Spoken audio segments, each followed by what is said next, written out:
Assalamualaikum warahmatullahi wabarakatuh. Perkenalkan, nama saya Salsabila Faradisa, NIM saya 202108011311. Pada video ini, saya ingin berbicara aktif dalam konteks formal untuk memenuhi tugas sesi 5 Bahasa Indonesia. Saya ingin menjelaskan mengenai DNA dan PCR. DNA. Apa itu DNA? Kita sering mendengar kata DNA. DNA bisa berhubungan dengan materi genetik, DNA berhubungan dengan virus, DNA berhubungan dengan virus corona, DNA berhubungan dengan orang, DNA berhubungan dengan dan lain sebagainya. Nah, DNA itu apa? DNA itu merupakan materi genetik yang dimiliki oleh makhluk hidup dan virus. Materi genetik yang dimiliki oleh setiap individu itu berbeda dengan individu yang lainnya. Nah, materi genetik orang A itu berbeda dengan materi genetik pada orang B. Materi genetik orang B berbeda juga dengan materi genetik pada orang C. Sama halnya dengan virus. Materi genetik pada virus corona itu berbeda dengan materi genetik pada virus Ebola. Selanjutnya itu adalah DNA polimerase. DNA polimerase itu apa? DNA polimerase adalah enzim yang dibutuhkan untuk membantu pembentukan rantai DNA yang baru. Nah, pada proses replikasi DNA oleh enzim polimerase itu mengacu pada 3 tahapan. Yang pertama itu adalah tahapan denaturasi. Yang kedua adalah tahapan annealing. Lalu yang ketiga itu adalah tahapan elongasi. Yang pertama itu adalah tahapan denaturasi. Pada tahapan denaturasi itu terjadinya tahapan peleburan. Tahapan peleburan ini dibutuhkan suhu untuk melebur berkisar 94 hingga 96 derajat Celcius. Pada tahapan ini, ikatan hidrogen DNA akan terputus dan DNA akan menjadi berkas tunggal. DNA sebelumnya itu merupakan berkas ganda karena DNA merupakan double helix. Sedangkan kalau RNA itu merupakan single helix. Kalau DNA double helix atau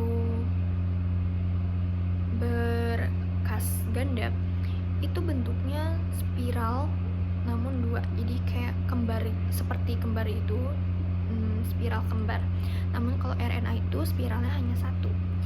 Nah, pada tahapan denaturasi ini dilakukan proses yang agak lama ya, karena ingin memastikan bahwa semua berkas DNA itu terpisah. Nah, pada tahapan denaturasi ini itu menyebabkan DNA menjadi tidak stabil. Selanjutnya yang kedua itu adalah tahap annealing atau tahap penempelan. Setelah terjadi peleburan, lalu dilakukanlah penempelan pada tahap annealing. Nah, pada tahapan annealing ini itu dilakukannya proses denaturasi yang menggunakan suhu berkisar 45 hingga 60 derajat Celcius. Nah, pada tahapan annealing ini dilakukan selama 1 hingga 2 menit. Selanjutnya itu tahapan elongasi. Nah, pada tahapan elongasi itu terjadinya pemanjangan DNA. Suhu yang digunakan itu bergantung pada DNA polimerase yang dipilih atau DNA polimerase yang digunakan. Pada tahapan ini biasanya itu digunakan suhu berkisar 76 derajat Celcius. Nah, selanjutnya itu alat apa yang digunakan untuk mengetahui adanya virus? Nah, alat yang digunakan itu yaitu PCR. PCR itu adalah alat untuk melipat gandakan DNA atau alat untuk membuat salinan DNA. Nah, pada proses pada alat ini, pada tes PCR ini itu dilakukan proses ya, dan tahapannya itu ada 3. Nah, tahapannya itu yang tadi yaitu tahapan denaturasi, tahapan annealing, dan tahapan elongasi. Nah, pada PCR itu memanfaatkan enzim DNA polimerase yang secara alami itu memang berperan dalam perbanyakan DNA pada proses replikasi atau pada proses penggandaannya ya. Nah, selanjutnya itu adalah tapi ada istilah ya, selain ada DNA polimerase, ada juga istilah nukleotida. Nah, nukleotida ini merupakan senyawa organik yang berperan sebagai monomer penyusun DNA dan RNA. Nah, pada nukleotida ini itu tersusun dari 3 subunit, yaitu nukleotida ribosa atau deoksiribosa dan 1 gugus fosfat. Lalu selanjutnya itu adalah pemeriksaan tes PCR atau tes swab ya, yang biasa dikenal itu bagaimana sih cara pengambilan sampelnya. Nah, cara pengambilan sampel pada tes PCR ini itu dilakukan pengambilan sampel melalui nasofaring, melalui hidung, dan melalui tenggorokan. Berbeda dengan tes rapid antigen. Kalau tes rapid antigen itu hanya pengambilan sampel dari hidung saja.